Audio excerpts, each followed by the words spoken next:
São 20 horas e 25 minutos. Alô, alô, repórter Esso, alô? Professor 20, boa noite. Aqui fala o repórter Esso, em serviço público da Esso Brasileira de Petróleo e dos Revendedores Esso, com as últimas notícias da UPI desta emissora.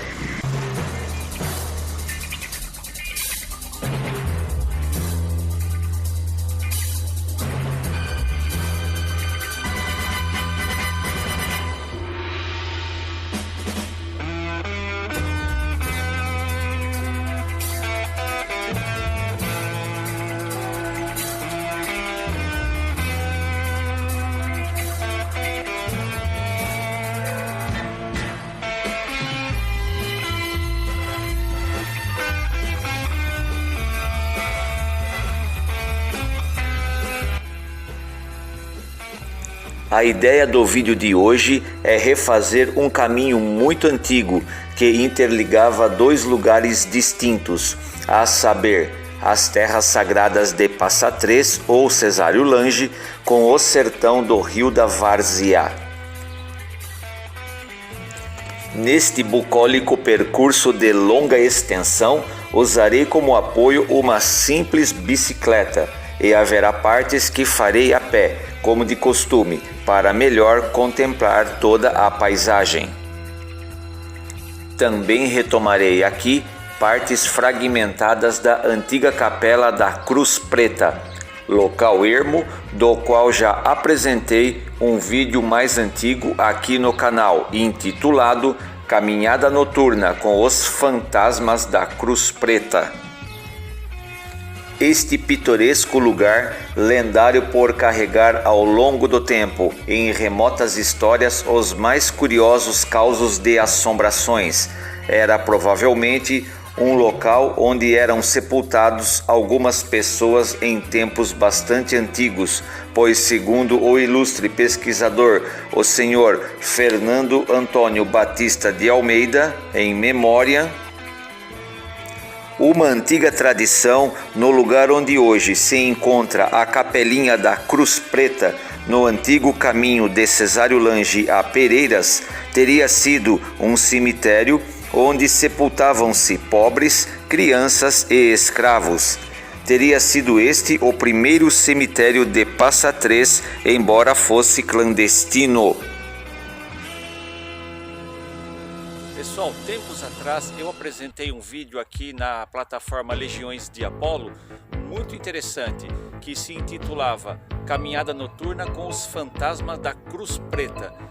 Como foi um vídeo noturno, não consegui mostrar em detalhes aquilo que só o dia e a luz do sol pode revelar, devido à baixíssima iluminação, né, que estava muito escuro.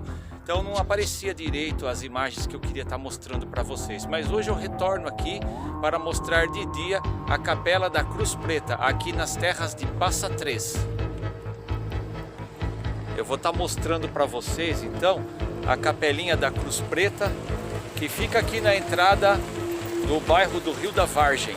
Então eu vou estar mostrando para vocês aí esta capela.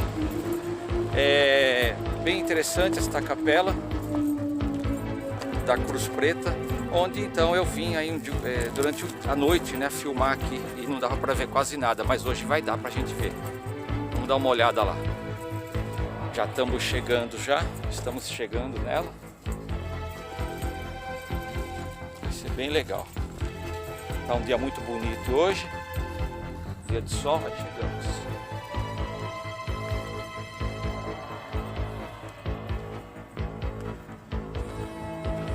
Ela está bem abandonada, a capela está bem abandonada, infelizmente, né?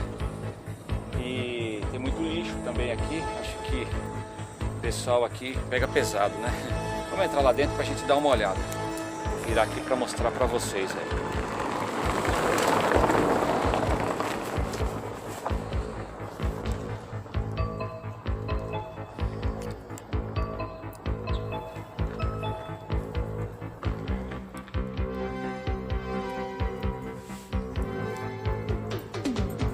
Infelizmente a capela ela está repleta de lixo, que é reflexo das sociedades decadentes modernas, né?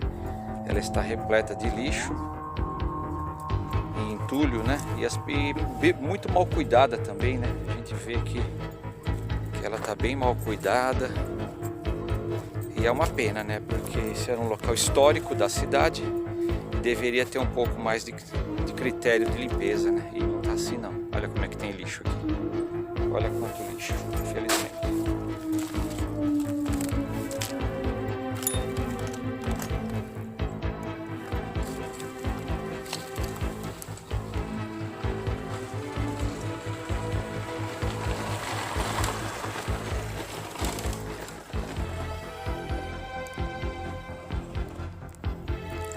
Toda capela de beira de estrada está bem associada aos mais arcaicos cultos mortuários da história dos sertões paulistas, tradição remota de origem portuguesa, trazidas a estas terras inóspitas pelos primeiros povoadores, tropeiros e cristãos novos.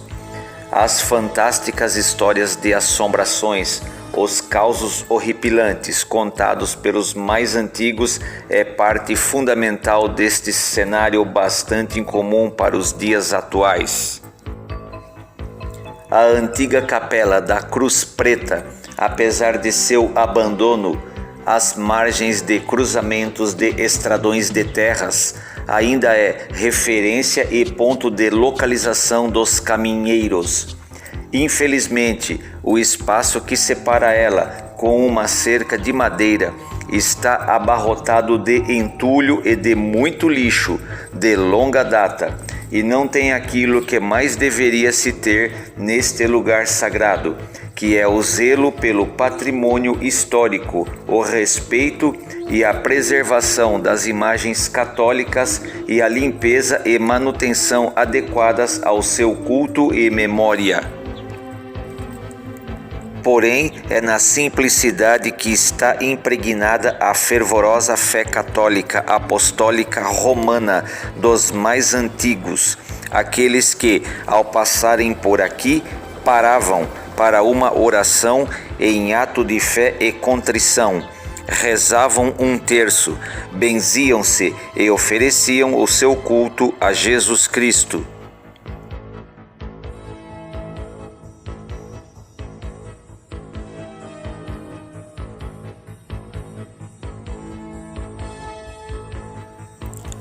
Sigo adiante, tendo como destino os inóspitos sertões do Rio da Várzea, onde sua pronúncia varia com o sotaque linguístico do lugar. O dialeto caipira modifica a pronúncia, mas não altera o seu significado histórico e cultural do lugar. Estas são as terras de meus avós maternos, o senhor Joaquim de Paula Rodrigues e Maria Roque Martins Rodrigues, pais de minha mãe, Rosária Benedita Rodrigues Ribeiro de Almeida. Esta é a região do Rio da Várzea, uma região bastante exótica e pitoresca, bela por excelência. Trago aqui hoje na minha plataforma todos os detalhes dessas paisagens, desta beleza natural, deste lugar encantador que é as terras do Rio da Várzea. Quero mostrar para vocês a natureza como ela é. Então, pessoal, quero estar mostrando para vocês aqui esse lugar encantador, que são as terras do Rio da Várzea. Eu cito no meu livro Histórias das Terras Sagradas de Passa Três esta região aqui. Aqui passaram meus antepassados maternos e eu vou estar mostrando para vocês algumas partes importantes deste lugar. Vem comigo que vocês vão adorar esse lugar incrível, bastante exótico e pitoresco. As origens da família da minha mãe parecem terem vindos do Vale dos Ribeirões, divisa de Pereiras com Passa Três, atual cidade de Cesário Lange, sendo eles Ribeirão das Conchas, Lajeado, Ribeirão do Moquém e Rio da Várzea. O primeiro foco de povoamento dessas regiões se expandiu mais ao norte, à margem esquerda do rio Ribeirão das Conchas, formando o bairro dos Braganceiros. Tive a felicidade que poucos netos têm de ter conhecido meus avós maternos em vida, coisa que não ocorreu com meus avós paternos, e a maior impressão que eles deixaram gravados nas minhas lembranças foi a completa e absoluta devoção à religião católica apostólica romana. Os ensinamentos sagrados desta religião sublime, a força inquebrantável da fé, a devoção fiel a Deus, sempre acima de qualquer dúvida, venceram os dissabores da miséria pela fé, sempre dispostos ao sacrifício e ao trabalho firmes. Nunca demonstraram esmorecimento, nem nas horas mais difíceis da vida.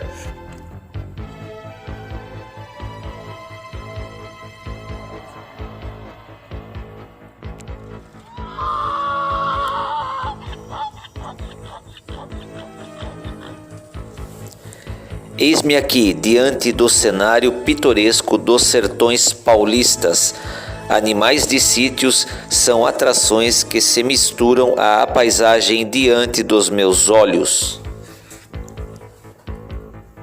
Do alto se avista essa enorme várzea, que é cortada por um caminho ou estradão de terra branca, com muitas pedras e uma vegetação incomum, típica destes sertões.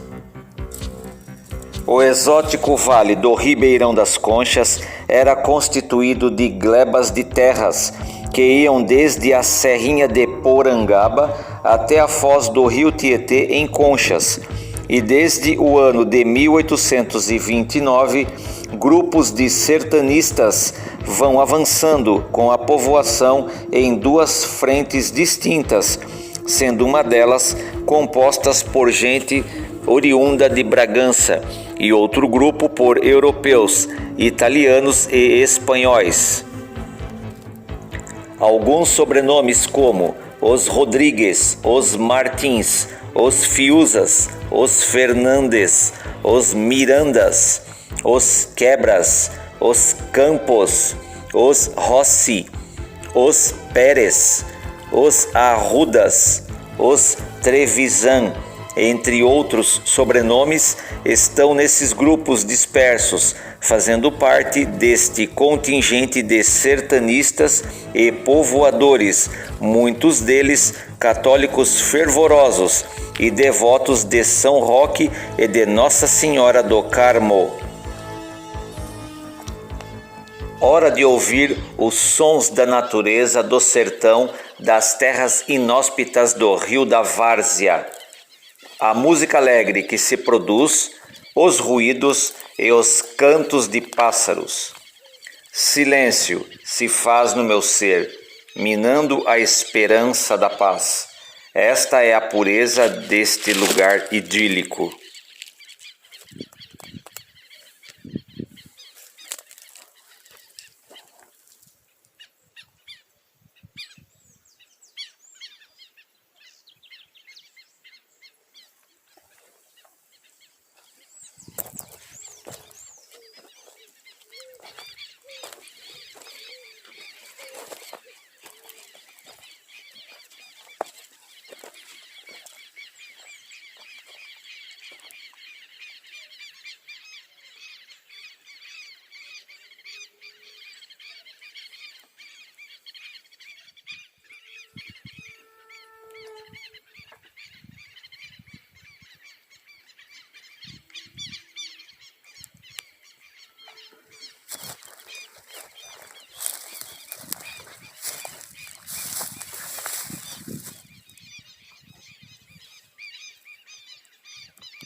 Minha mãe, Rosária Benedita Rodrigues de Almeida, registrou por escrito em seu diário de memórias: relembro, quando eu era criança, minha família morava em uma tapera feita de barro branco e taipa de pilão, coberta por sapé, e nosso fogão era feito de argila e tijolos de barro branco, onde usava-se apenas lenha como combustível para o fogo. Iluminava-se as noites com lamparinas de querosene. Não havia no Rio da Várzea, divisa de Pereiras com Passa Três, redes elétricas. A escuridão era total, salvo noites de luar claro, por estes sertões ermos, onde a nostalgia e o encanto enchiam nossas vidas de uma magia e ilusão peculiar à nossa infância. Meus pais criavam animais, como porcos e galinhas, e os ovos das aves eram trocados em outros sítios por açúcar e querosene para as lamparinas.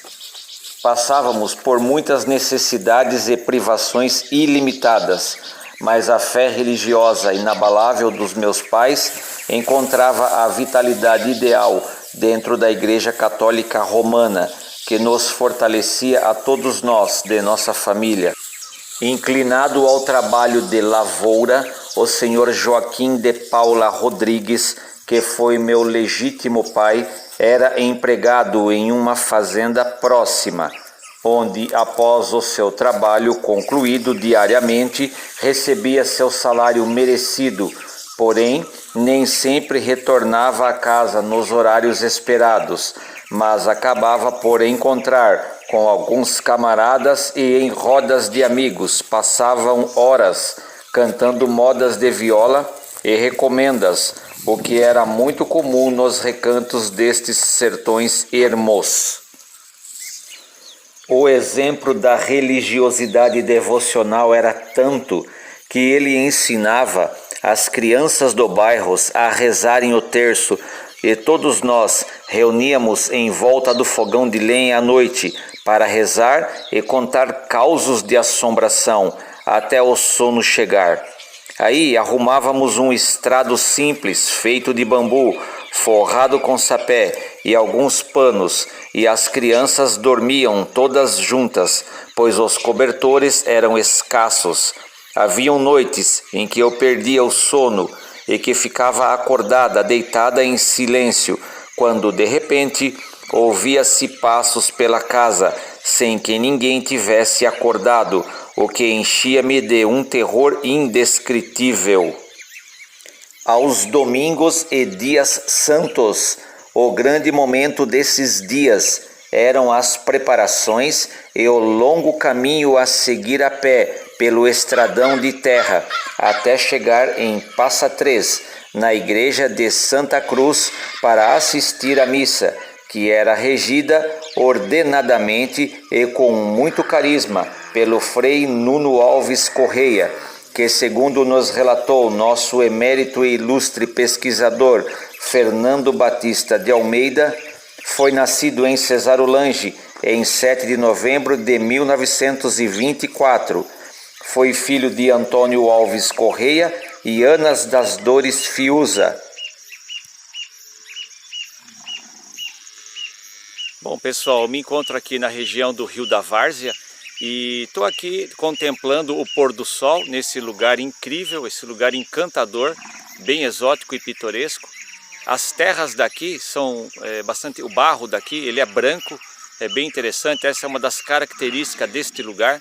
E é um lugar completamente rural e ainda preservado, né, da devastação das grandes cidades. Então eu quero estar mostrando para vocês aí a paisagem e olhando aqui, contemplando este pôr do sol, eu vi algo bastante inusitado aqui que eu também quero estar registrando para vocês. Eu quero estar mostrando para vocês aqui uma coisa bastante incomum. Olha isso daqui que interessante, não sei se vocês estão já conseguindo ver aí. O que vocês acham que pode ser isso daqui, ó? Olha só que interessante. Uma cobra, ela se enrolou aqui no arame farpado, se enroscou aqui nesta parte aqui, onde tem essas pontas, e aqui ela morreu. Morreu e ficou aqui, ó. Olha que interessante, enroscada aqui, secando no sol. Olha só, faz bastante tempo que ela já deve estar aqui. Olha que coisa incrível. Uma cobra enroscada no arame farpado e aqui ela encontrou a morte. Olha só que coisa fantástica. Não sei dizer para vocês que cobra que é essa, tá? Mas é bem interessante essa cena aqui. Eu nunca tinha visto nada igual, desse jeito não. Bem interessante. Talvez se essa cobra estivesse viva, nem perto dela eu estaria, né? Porque eu tomo muito cuidado. Olha que lindo aqui. Aqui você tem o gado, bem legal. Olha que bacana. Tá mostrando aí para vocês aí. Este pôr do sol nas terras do Rio da Várzea, divisa de Passa Três com Pereiras, ou Cesarulange com Pereiras.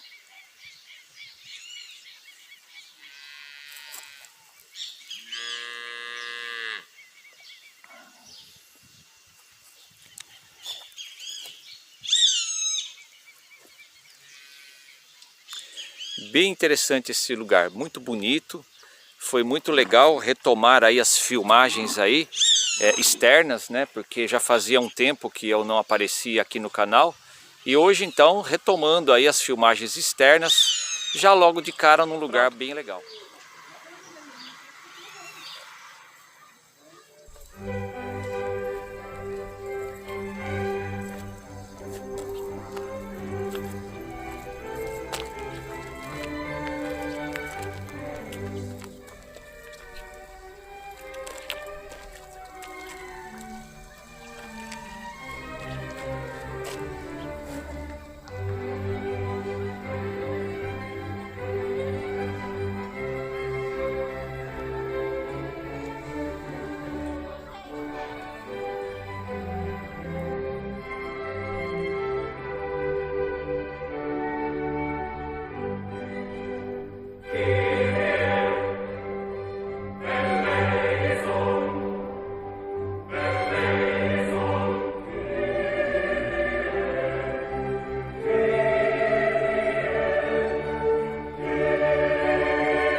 pessoal, este é o ponto extremo deste passeio. O ponto final deste passeio é aqui, de frente esta capelinha ou esta igreja, que é aqui do bairro do Rio da Várzea. Bem legal esta capela aqui, que eu também estou pintando ela em óleo sobre tela e vou apresentar para vocês.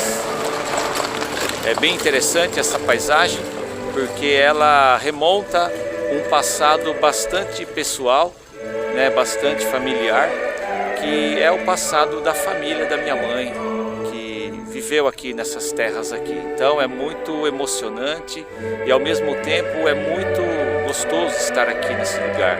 Aqui é o Rio da Várzea, um local calmo, um local, né, bonito, e esse é o ponto extremo deste passeio, o ponto que eu marquei de chegada, né, a capela da igreja. Não vou entrar lá dentro para não incomodar o pessoal que está lá dentro fazendo suas orações, porque hoje é o dia de Corpus Christi e eles estão em missa e eu não quero interrompê-los, mesmo porque eu não tenho autorização para filmar lá dentro. Em todo caso, quero estar mostrando a parte externa aqui, que é bem legal. Olha lá que bacana.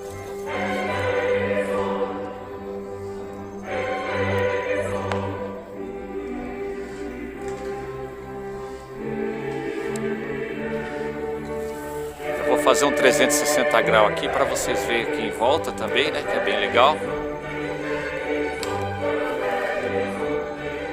Daqui a pouco já vai escurecer e a gente vai ter que ir embora, porque aqui não vai ter iluminação elétrica adequada. Bem legal, né, pessoal?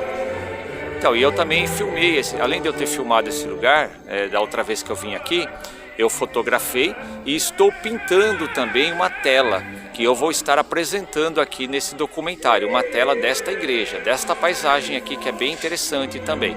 Então isso tudo estará incluído no documentário daqui do Rio da Várzea, que é bem legal. Vou atravessar aqui, vou mostrar do outro lado aqui.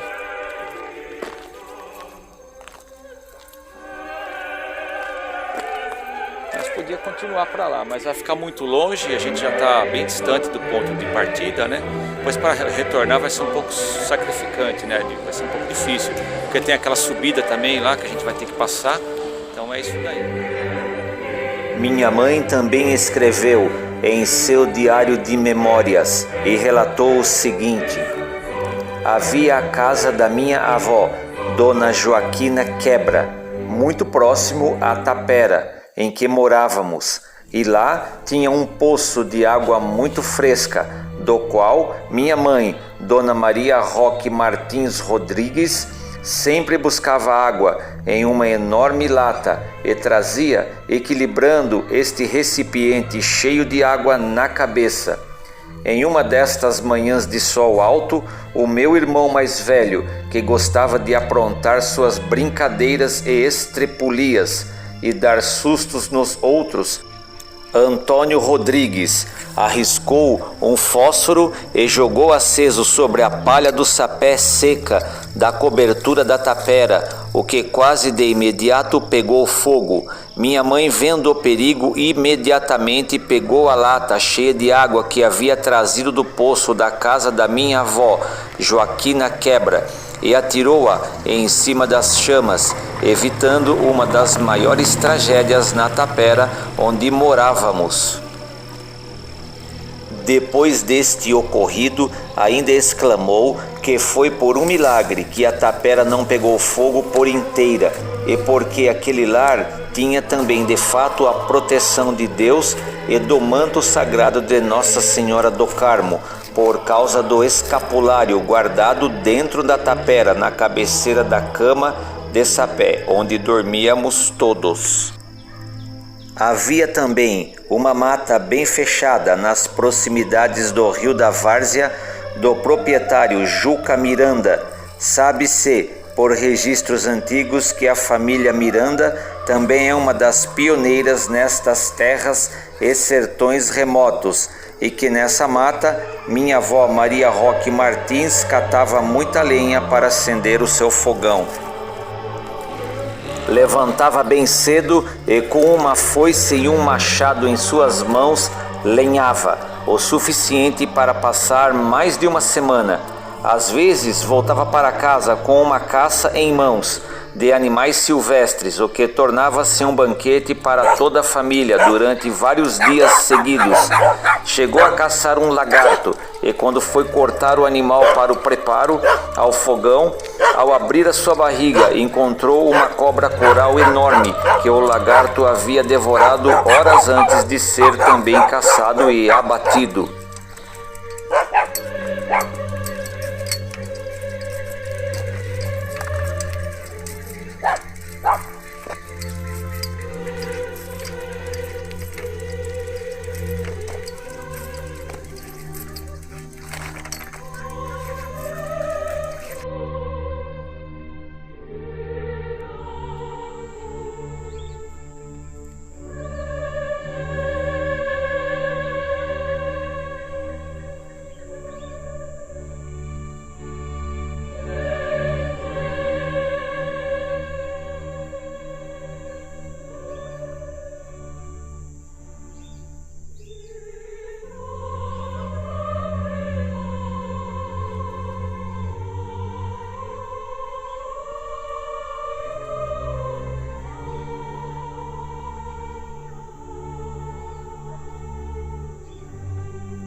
Apesar de toda a beleza natural deste lugar, existe aqui também algo de triste que remete o meu espírito a recordações passadas.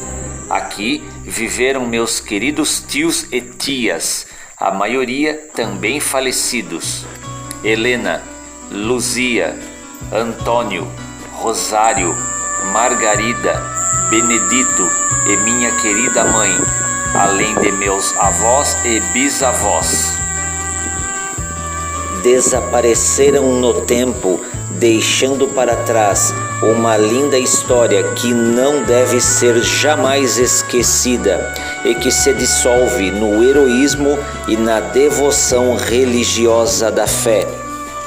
Este lugar é uma recordação viva de minha mãe, que sentia por ele um misto de muita alegria, felicidade, recordações fagueiras e uma certa angústia ao mesmo tempo. Em janeiro de 2020, ela fez aqui a sua última visitação antes de falecer. Veio para despedir-se de sua terra natal sem jamais imaginar que seria então para sempre. Mãe, que dor, que saudades eternas da senhora. Como não chorar, como não derramar lágrimas sentidas por mais esta fatalidade? Recordo de suas histórias e de seus ensinamentos, andando hoje por esses mesmos estradões de terra branca, onde nasceu. Retorno aqui para fazer este registro idílico e poder sempre recordar de sua imagem sagrada de mãe, minha heroína eterna. Descanse em paz, minha mãe, que eu continuarei firme a longa jornada da vida até o fim, seguindo os seus conselhos e ensinamentos.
Eis as terras onde nasci, foi a partir daqui que eu conheci a vida. Rosária Benedita Rodrigues de Almeida. Março de 2020.